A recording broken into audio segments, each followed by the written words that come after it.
Fridays are awesome. I'm Carl Azus. It's great to have you watching this April 8th.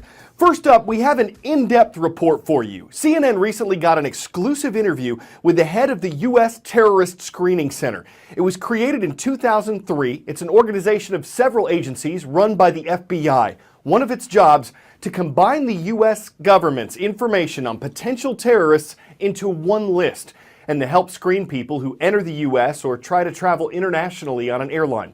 For someone to be added to the list, U.S. officials have to have reasonable suspicion that he or she is connected to terrorism. Some civil liberties groups say the organization's standards need to be higher than that. They're concerned it's too easy for someone to be put on the watch list. But officials say if they raise the bar any more, they'll miss people who may be plotting an attack. This means to me that the Terrorist Screening Center's mission will never be done.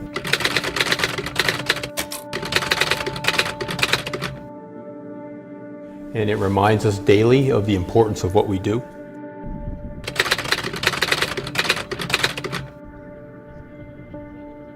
The threat is ever present, and the remnants were put here to remind our staff of our mission, which is to prevent acts of terrorism. It keeps us mindful of the threat that is still out there. Each remnant or each artifact shows you the evolution of terrorism. This particular architecture was from the North Tower, and where you can see the bent areas is where the aircraft made entry into the tower. Right there. Right there.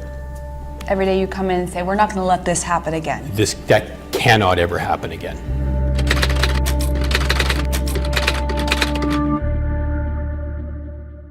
One public perception about the U.S. terror watch list is that many innocent Americans with no ties to terrorism make it on those lists. What is your reaction to that?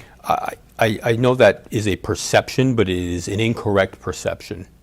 For the United States persons on the watch list, it is a very, very small part of the population of the watch list. U.S. persons on the watch list comprise less than 0.5% of the total population. And how many changes are made to the watch list every day?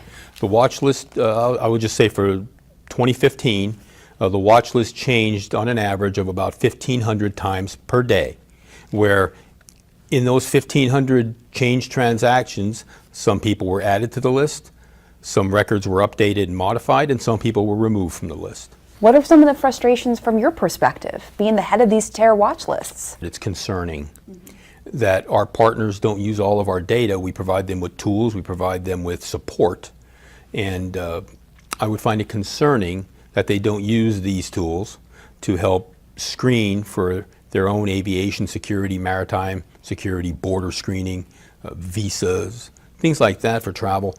We find it concerning. We've now seen 2 ISIS terror attacks in Europe, more recently in Paris, as well as in Brussels at the airport and the metro station. Would the U.S. watch list have prevented the terrorists identified in those attacks from slipping into the United States? It depends now, and I say it depends because if they were on our list and they were properly identified, they may have been caught at our borders. They may not have been granted access to our country.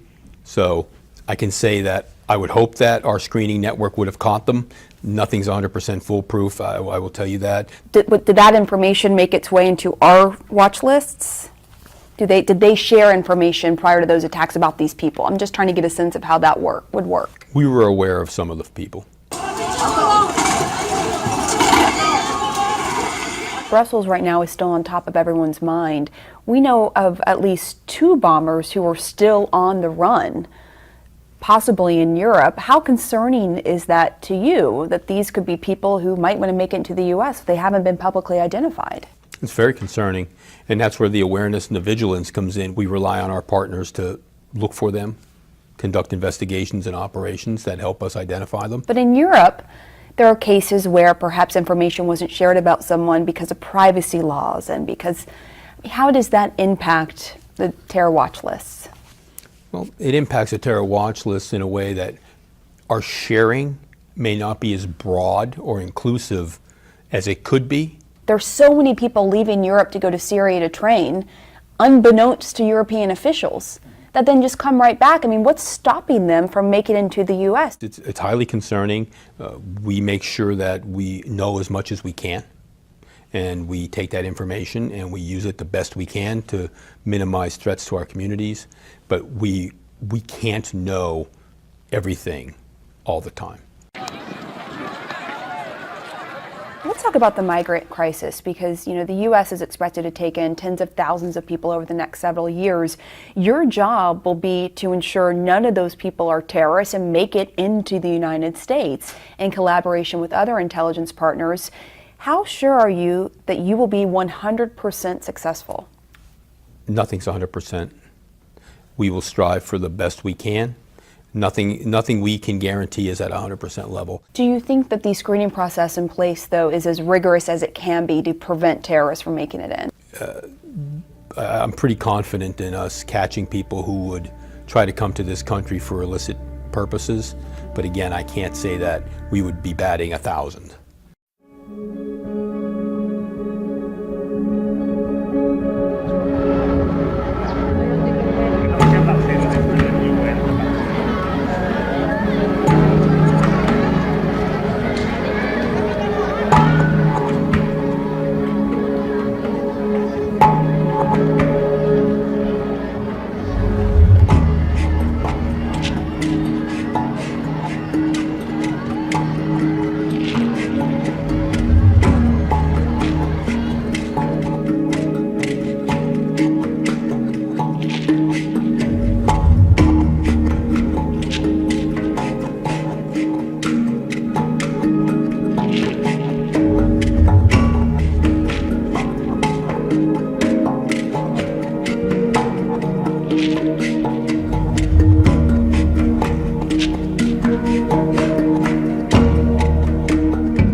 Yesterday, we announced a school in West Africa. Today, we're headed to the Far East. In the city of Jeonju, South Korea, it's great to see our viewers at Chonbuk National University.